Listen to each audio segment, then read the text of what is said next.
All right.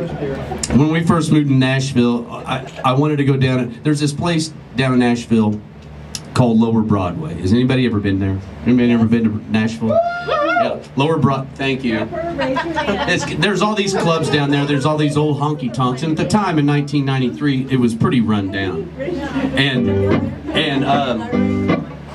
there was nobody down there but a bunch of bums and us and thieves and European tourists.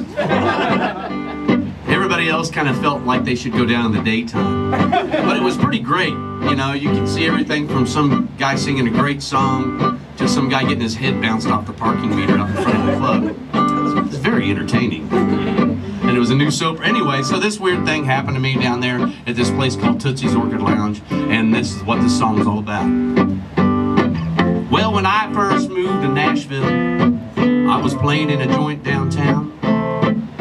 Cause I'd always wanted to play in the front window of Tootsie's Orchid Lounge. So me and Clovis, we got us a gig in there, playing from 9 to 2. We were getting to do whatever we wanted to do. We were making money too. One Monday night about 10 o'clock, that crowd, it was looking mighty thin. And we were probably going to go home only about $35 richer than when we came in.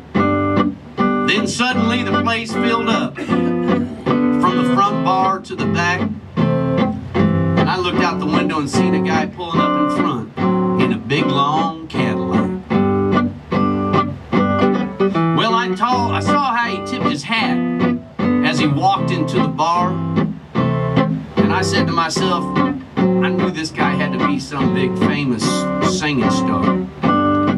So I just looked over at old Clovis and we kicked off a rockin' Carl Smith tune. Then we followed it up with a couple of Johnny Horton songs. Then I started to work the room. I went into my little spiel about how you know you're supposed to tip the band. I said if you can't give $5, well then hell, just give what you can. And I said if there's anything right now that you'd like to hear, well, now's the time to say. And that guy stood up and said, I'll give you $25 for every Hank Williams song you can play. Well, I was shocked and stunned and to the challenge that he had laid down before me. I played 3 Hank songs in a row, and then another 3. After about $300 worth, I had to kind of stop and catch my breath. But everybody in the whole bar was shouting out their favorite Hank Williams request. Well, they said, hey, good looking, honky tonk, and so lonesome I could cry.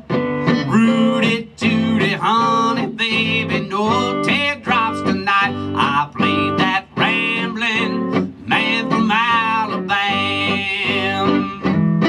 Well, with the help of everybody in the bar that night, I sang 24. He was telling me how good a job I'd done as he was stuffing $100 bills in my tip jar. But he only had $575. But that didn't bother me. Hell, he paid for 23 of them suckers. He could have jambalaya for free. Now, that happened many, many years ago. And since then, I've done all right, I guess. I make a living doing what I love. And that's a measure of true success. But, you know, I have to admit every now and again, late at night, I get to thinking how, man, I sure could use that other $25 about right.